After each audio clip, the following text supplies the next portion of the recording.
قیامت کے قریب بڑی بڑی نشانیاں آئیں گی، دجال آئے گا، دابۃ الارض آئے گا، یاجوج ماجوج نکلیں گے، پھر اس کے بعد سورج پچھم سے نکلے گا، یہ سب بڑی بڑی نشانیاں ہیں۔ حضرت عیسیٰ علیہ السلام کا نزول اس سے پہلے، یہ سب ہو جانے کے بعد پھر روئے زمین پر سے مسلمان ختم ہو جائیں گے۔ پھر ایک وقت آئے گا کہ جب سب لوگ اپنے اپنے کاموں میں مصروف ہوں گے، کوئی کسی کو پڑی نہ ہوگی، اور پھر دنیا میں سب اپنے اپنے کاموں میں اس طرح سے مصروف ہوں گے، کوئی کپڑا کاٹ رہا ہے، کوئی دودھ دوہ رہا ہے، کوئی کھیتی باڑی میں ہل چلا رہا ہے۔ اللہ تعالیٰ قرآن میں فرماتا ہے کہ تم دیکھو گے ان زلزلۃ الساعۃ شیء عظیم یوم ترونھا تذہل کل مرضعۃ عما ارضعت وتضع کل ذات حمل حملھا، اچانک ایک سور کی آواز آئے گی، وہی سور آج ہم نے تلاوت میں پڑھا ہے۔ اسرافیل علیہ السلام اللہ کے ایک فرشتے ہیں، ایک باجے کی شکل کی چیز وہ لے کر کھڑے ہیں، وہ بجانا شروع کریں گے۔ شروع میں دھیمی دھیمی آواز آئے گی اور یہ آواز بڑھتی چلی جائے گی، یہاں تک کہ یہ آواز اتنی سخت ہو جائے گی کہ جو جہاں تھا وہیں کھڑا رہ جائے گا۔ کپڑا کاٹ رہا تھا اس کے ہاتھ سے کینچی گر گئی، جو کھیتی باڑی کر رہا تھا، ہل چلا رہا تھا، وہ وہیں کا وہیں رک جائے گا۔ دودھ دوہنے والا اس کا ہاتھ ویسے ہی رہ جائے گا، یہاں تک کہ حاملہ عورتوں کے پیٹ سے بچہ نکل کر گر جائے گا، جو عورتیں حمل سے ہوں گی۔ اور اس کے بعد پھر ایسی غشی، پھر سب پر موت طاری ہوگی اور زلزلے آئیں گے اور پوری زمین کو ہلا کر کے ختم کر دیا جائے گا۔ یہ قیامت ہے، یہ قیامت ہے۔ سور پھونکنے پر سارے انسان جتنے روئے زمین پر ہیں سب کے سب ختم ہو جائیں گے۔ اس کے بعد اللہ تعالیٰ فرماتا ہے ثم نفخ فیہ اخری، پھر دوسری بار سور پھونکنے کا حکم ہوگا، لیکن کیسے؟ سور جب حضرت اسرافیل علیہ السلام پھونکیں گے، پہلے انسانوں کی موت، پھر یہاں پر جتنی مخلوقات ہیں، جنات ہیں، جانور ہیں، سب کی موت، چرند پرند تو چھوڑے، نباتات، یہ پیڑ پودوں میں کی جان ختم۔ چاند سورج کو جب ختم کر دیا گیا تو پھر کوئی چیز ہی نہیں، ستارے، چاند، سورج سب، بلکہ اللہ تعالیٰ کے جتنے ملائکہ ہیں، جبرائیل امین علیہ السلام سے لے کر دوسرے ایک فرشتے تک، سارے ملائکہ کو بھی موت آئے گی، سب موت کے شکار ہوں گے۔ اور سارے جب انتقال کر جائیں گے تو پھر بچتا کون ہے؟ صرف حضرت اسرافیل علیہ السلام، جنہوں نے سور پھونکا۔ اب ان کو سور پھونکنے کا حکم جو تھا وہ کہا جائے گا روک دو آپ۔ پھر اللہ تعالی حضرت اسرافیل علیہ السلام کو بھی موت طاری کرے گا، اور روح نکالنے والا فرشتہ کون ہے؟ ملک الموت اسرائیل علیہ السلام۔ اب تک یہ سب کی روح نکال چکے ہوں گے، اور پھر اللہ تعالیٰ اسرائیل علیہ السلام کی بھی روح نکال دے گا۔ اسرائیل جو سب کی روح نکالتے ہیں، ان کو بھی موت ہے، ان کو بھی موت ہے۔ اور پھر ہم نے پڑھا کل شیء ہالک الا وجہہ، ہر شے فنا ہو جائے گی سوائے رب العالمین کے۔ کل من علیہا فان ویبقى وجہ ربک ذو الجلال والاکرام، جو کچھ بھی ہے سب فنا ہو جائے گا، تمہارے رب کی ذات صرف باقی رہے گی، کوئی نہیں باقی رہے گا۔ پھر جب مولا کی مرضی ہوگی، رب تبارک و تعالیٰ دوبارہ اسرافیل علیہ السلام کو اٹھائے گا۔ اسرافیل علیہ السلام دوبارہ اٹھیں گے، اور پھر ان سے کہا جائے گا دوبارہ سور پھونکو، پھر سے پھونکو۔ اب جب دوبارہ حضرت اسرافیل علیہ السلام سور پھونکیں گے تو یہ زندگی کا سور ہے۔ پہلے والا یہ نفخہ اولا اس کو کہتے ہیں، وہ موت کا تھا، اور نفخہ ثانیہ حیات کا ہے، زندگی کا ہے۔ اب رب تعالیٰ نے جو وعدہ فرمایا تھا کہ ہم تمہیں موت کے بعد دوبارہ اٹھائیں گے، یہ وعدہ اس وقت پورا ہوگا۔ اب دوسرے مرتبہ جب سور پھونکنا شروع کرتے ہیں اسرافیل علیہ السلام، کتنے انسان آئے گئے، آدم علیہ السلام سے لے کر قیامت تک، سب وہ زمینوں میں جہاں کہیں ہوں گے، کسی کو جلا کر ختم کر دیا گیا ہو، کسی کو جانور کھا گیا ہو، کسی کو پانی میں ختم کر دیا ہو، کسی بھی طرح سے، لیکن مولا تعالیٰ سب کو اٹھانے والا ہے۔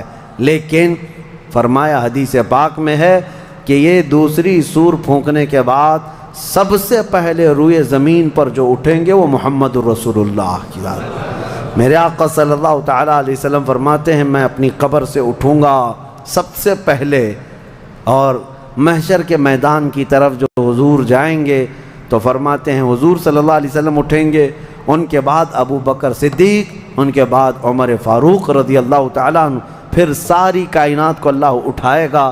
اور جب رسول کریم صلی اللہ تعالیٰ علیہ وسلم فرماتے ہیں میں میدان قیامت میں اس حال میں آؤں گا کہ میرا ایک ہاتھ ابو بکر کے کندھے پر ہوگا، دوسرا عمر ابن خطاب کے کندھے پر ہوگا۔ یقیناً وہ اس دن کے دولہا ہیں۔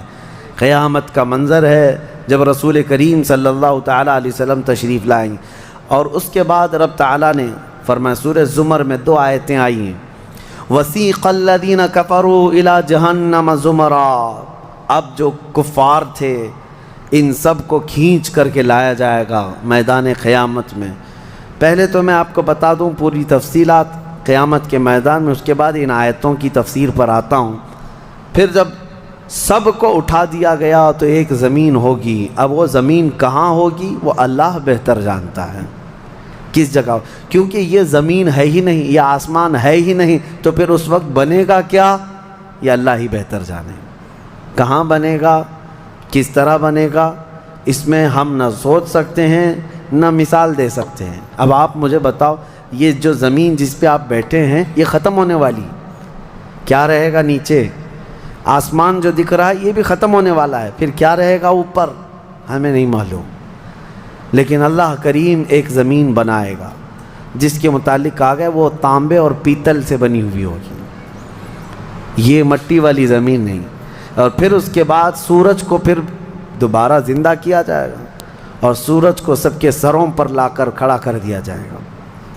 اب وہ زمین اور جس میں سارے انسانوں کو جمع کر دیا گیا ہے، آپ اندازہ کریں وہ زمین میں نہ کوئی عمارت ہوگی نہ درخت ہوگا، وہ بالکل فلیٹ زمین ہے، صرف میدان ہی میدان ہے۔ ایسا نہیں ہے کہ یہاں پر کوئی میدان اور تھوڑی دور کے بعد کوئی عمارت دکھے گی یا کوئی درخت دکھے گا یا کوئی پہاڑ، نہیں، کچھ نہیں، صرف سیدھی زمین۔ اسی لیے کہ وہاں تم 500 سال بھی اس میدان میں بھاگتے رہو گے تو سائے کے لیے ایک پتا بھی نہیں ملے گا، ایک پتا بھی نہیں، کہاں سایہ حاصل کر سکو۔ لیکن کچھ خوش نصیبوں کے لیے اللہ نے فرمایا کہ عرش کا سایہ انہیں اللہ عطا فرمائے گا۔ وہ کون لوگ ہیں؟ ان میں کئی لوگ ہیں، جس میں سے ایک ہی میں بتاتا ہوں، رجل تعلق قلبہ بالمساجد، وہ ایسا آدمی جس کا دل مسجدوں میں لگا ہوا ہے، قیامت کے دن اسے اللہ عرش کا سایہ عطا فرمائے گا۔ آپ کی نماز ہو گئی، بیٹھے کیوں ہیں؟ نماز ہو گئی، نماز کے بعد چلے جانا چاہیے، لیکن تمہارا دل مسجد میں لگا ہوا ہے۔ انہی لوگوں کی فضیلت میں ہے جب قیامت کے دن کوئی سایہ نہ ہوگا، ان لوگوں کے لیے اللہ عرش کا سایہ عطا کرے گا۔ اب یہ جو سارے لوگ جمع ہوں گے، کسی کو کچھ پتہ نہیں کہ ہونا کیا ہے، کسی کو نہیں پتہ کہ کیا ہونا ہے، نفسا نفسی کا عالم ہے اور سب ایک دوسرے کو تک رہے ہیں۔ اب یہی مسئلہ ہے کہ سارے لوگ وہاں پہ کفار بھی ہوں گے، مشرکین بھی ہوں گے، جتنی امتیں پہلے آئی تھی وہ بھی ہیں، انبیاء بھی ہیں، اولیاء بھی ہیں، صلحاء بھی ہیں، صحابہ بھی ہیں، علماء بھی ہیں، سب ہیں، لیکن کسی کو کچھ سوچتا نہیں کہ کیا کیا جائے۔ یہی بے خبری سے پوری مخلوق جو ہے انبیاء کے پاس جاتی ہے۔ انبیاء میں سب سے پہلے ابو البشر سیدنا آدم علیہ السلام سے کہتے ہیں سارے لوگ، آپ تو ہم سب کے باپ ہیں، ہمارے لیے اللہ کی بارگاہ میں سفارش کریں کہ کچھ ہمارے متعلق کیا حکم ہے وہ پتہ چل جائے، ہمیں کہاں جانا ہے، جنت میں یا دوزخ میں، یہ ابھی پتہ چل جائے، حساب بھی نہیں شروع ہو رہا ہے۔ تو آدم علیہ السلام نے فرمایا، وہ فرمائیں گے کہ اے لوگو جاؤ، اس لیے کہ مجھے ڈر ہے اللہ کریم کی بارگاہ میں نے جنت میں وہ ممنوع شجر کا جو پھل کھا لیا تھا، مجھے آج بھی اس کا احساس ہے کہ کہیں رب تبارک و تعالیٰ مجھے اس پر عتاب نہ فرما دے، جاؤ کسی اور کے پاس۔ جتنے نبیوں کے پاس یہ قوم جاتی تھی وہ انبیاء کرام یہ کہتے آج ہمیں خوف ہے اللہ کریم کی بارگاہ میں، وہ قہار ہے، وہ جبار ہے، اور میں نے آج ایک آیت یہ بھی پڑھی ہے سورہ مومن میں، اللہ نے فرمایا لمن الملک اليوم، اس دن یہ آواز آئے گی آج کی بادشاہت کس کی ہے، آج کی بادشاہت کس کی ہے؟ پھر اللہ خود فرمائے گا للہ الواحد القہار، ایک قہر کرنے والے خدا کی آج بادشاہت ہے۔ اس دن صرف اس کی سلطنت ہوگی، صرف اس کی حکومت ہے۔ انبیاء، ملائکہ سب ڈرے ہوئے ہیں، پتہ نہیں برسوں یہ قوم گھومتی رہے گی مخلوق۔ عیسیٰ علیہ السلام فرمائیں گے کہ اے لوگو جاؤ محمد الرسول اللہ کے پاس، آج وہ تمہاری سنیں گے اور اللہ ان کی سنے گا۔ پوری مخلوق جب نبی کریم صلی اللہ علیہ وسلم کے پاس آتی ہے تو نبی پاک صلی اللہ تعالیٰ علیہ وسلم فرماتے ہیں ہاں میں اسی کے انتظار میں ہوں۔ پھر حضور صلی اللہ علیہ وسلم سجدے میں گرتے ہیں اور اللہ کو منانے لگتے ہیں کہ مولا ہے تو تیرے بندے، تو حساب تو شروع فرما۔ اس کو کہتے ہیں شفاعت کبریٰ۔ یہ کیا ہے؟ شفاعت کبریٰ، بڑی شفاعت۔ یہ سب کے لیے، کافروں کے لیے، مشرکوں کے لیے، سب کے لیے۔ یعنی حضور کی پہلی شفاعت کس کام کی تھی؟ کہ اللہ حساب تو شروع کرے، یہ شفاعت کبریٰ ہے، حساب شروع کرے مولا تعالیٰ ساری انسانیت کے لیے۔ حضور جب سجدے میں گرتے ہیں اللہ کریم فرماتا ہے ارفع رأسک یا محمد۔ حضور نے یہ فرمایا ہے کہ اس دن میں سجدے میں ایسی ثنا اور ایسی حمد بیان کروں گا اللہ کی جو آج تک کسی نے نہیں بیان کی ہوگی، اور اسی دن مجھے اللہ وہ تلقین بھی فرمائے گا۔ اور جب حضور ثنا کر رہے ہوں گے اللہ فرماتا ہے ارفع رأسک یا محمد، اے محمد صلی اللہ علیہ وسلم اپنا سر اٹھائیے، آپ مانگیے آپ کو دیا جائے گا، آپ پوچھئے آپ کو جواب دیا جائے گا۔ یہ پہلا سوال ہے اللہ کی بارگاہ میں قیامت کے دن، اور پہلا جواب ہے، باقی کسی بندے کو کوئی جواب نہیں تھا۔ اللہ کی بارگاہ میں حضور نے جب یہ عرض کیا تو رب تعالیٰ فرماتا ہے ملائکہ کو جس کی ڈیوٹی تھی، جس کا کام تھا کہ میدان قیامت میں میزان عمل لگا دیا جائے، حساب و کتاب ہوں، سب کے نامہ اعمال ان کے ہاتھوں میں دیے جائیں، سب کو پڑھنے کا حکم دیا جائے۔ اب حساب کا آرڈر آ گیا، حکم آ گیا، تو لوگ تھوڑی راحت کی سانس لیتے ہیں کہ چلو حساب شروع ہونے والا ہے، لیکن ابھی اتنا آسان نہیں ہے، اتنا آسان نہیں۔ اب فرشتے لا رہے ہیں سب کے اعمال نامے۔ لوگوں کو ایسا لگتا ہے اعمال نامہ یہ 4 پنے کا ہوگا، ہاں جیسے ایگزام پیپر میں فل شیٹ A4 سائز کی شیٹ لے کر کے بیٹھتے ہیں۔ قرآن میں تو اللہ تعالیٰ نے فرمایا کہ جب نامہ اعمال فرشتے لے کر کے آئیں گے تو کتنے ہوں گے پتہ ہے؟ تمہاری نظر جہاں تک جاتی ہوگی وہاں تک صرف کتابیں تمہاری ہوں گی، صرف تمہاری کتابیں فرشتے لاد کر کے لا رہے ہوں گے۔ اس میں سب لکھا ہوگا، زندگی میں جتنی مرتبہ باتیں کیا تھا، جو کچھ بھی کیا تھا سب ڈیٹیل ہوگا۔ اور ہر آدمی وہاں پکار کر کے کیا کہتا ہے ما لی ھذا الکتاب لا یغادر صغیرۃ ولا کبیرۃ الا احصاها، اے اللہ تو کیسی کتاب بنا دیا، اس میں چھوٹی چیز بھی نہیں چھوڑی گئی، بڑی چیز بھی نہیں چھوڑی گئی، سب لکھ دیا گیا ہے۔ اور پھر لا کر کے تھما دیا جائے گا۔ یہ پہلی علامت ہے کہ جس کے سیدھے ہاتھ میں اس کے نامہ اعمال پکڑا دیے جائیں گے، فرمایا گیا اس کے لیے وہیں سے ہلکا پن ہے، بشارت ہے کہ آسانی ہوگی۔ اور جس کے بائیں ہاتھ میں فرشتوں نے پکڑا دیا تو سمجھ لو کہ اب لمبا اس کا وقت جانے والا ہے، حساب سخت ہونے والا ہے۔